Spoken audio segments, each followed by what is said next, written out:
Bharat times 99 के समाचार bulletin में आपका स्वागत है। दिल्ली विश्वविद्यालय ने हाल ही में एक महत्वपूर्ण निर्णय लिया है, जिसके तहत 764 एकल बालिका छात्राओं और 132 अनाथों को अंडर ग्रेजुएट कार्यक्रमों में सीटें आवंटित की गई हैं। इस कदम से शिक्षा के क्षेत्र में समानता को बढ़ावा देने की दिशा में एक महत्वपूर्ण प्रयास किया गया है। इसके अलावा विश्वविद्यालय ने ECA एक्स्ट्रा करिकुलर एक्टिविटीज के तहत 1061 सीटें, खेल के लिए 1648 सीटें और प्रदर्शन आधारित आवंटन के तहत 332 सीटें प्रदान की हैं। अफगानिस्तान के काबुल शहर में हुए एक आत्मघाती हमले ने पूरे देश को हिलाकर रख दिया है। इस हमले में 6 लोगों की मौत हो गई है। इस्लामिक स्टेट समूह ने इस हमले की जिम्मेदारी ली है और बताया जा रहा है कि हमला तालिबान सरकार के अभियोजन सेवा को निशाना बनाकर किया गया था।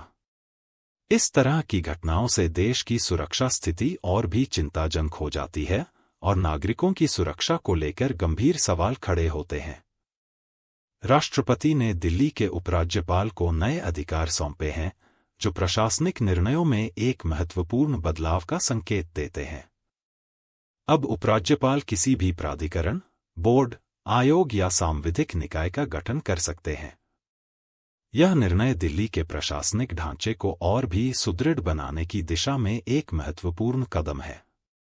फ्रांस में एक व्यक्ति ने अपनी पत्नी को नशीला पदार्थ देकर 50 से अधिक लोगों को बलात्कार के लिए आमंत्रित किया, जिसने पूरे देश में हड़कंप मचा दिया है।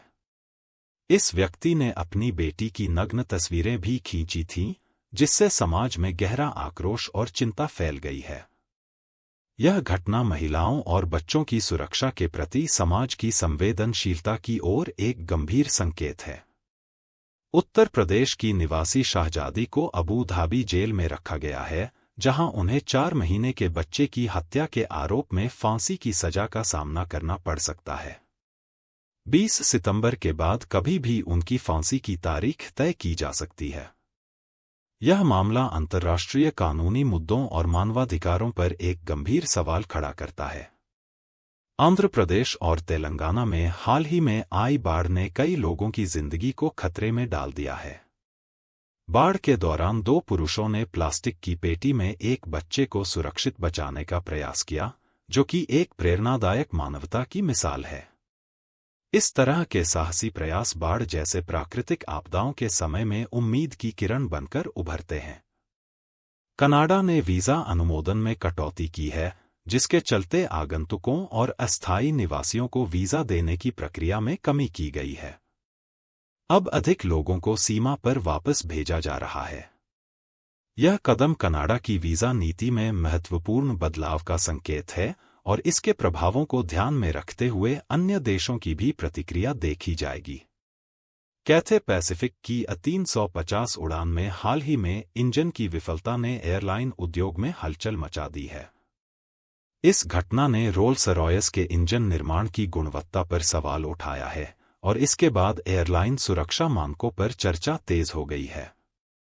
इंडिया कनेक्ट फंड के तहत भारत और अन्य देशों के बीच संयुक्त परियोजनाओं को बढ़ावा देने की योजना बनाई गई है।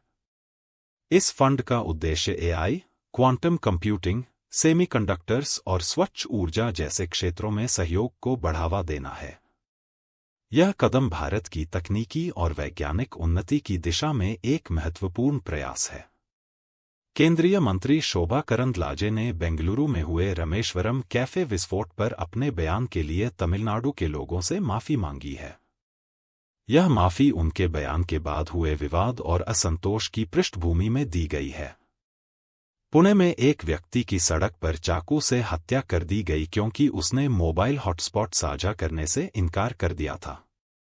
तेलंगाना के साइबर सुरक्षा ब्यूरो ने एक बड़े साइबर वित्तीय धोखाधड़ी मामले का खुलासा किया है, जिसमें 75 वर्षीय व्यक्ति ने 13 रुपये करोड़ का नुकसान उठाया है। यह मामला साइबर सुरक्षा और वित्तीय धोखाधड़ी की बढ़ती घटनाओं की ओर एक महत्वपूर्ण चेतावनी है। भारत टाइम्स 99 के साथ बने रहिए, हम लाएंगे आपको हर महत्वपूर्ण खबर की ताजगी और विश्लेषण।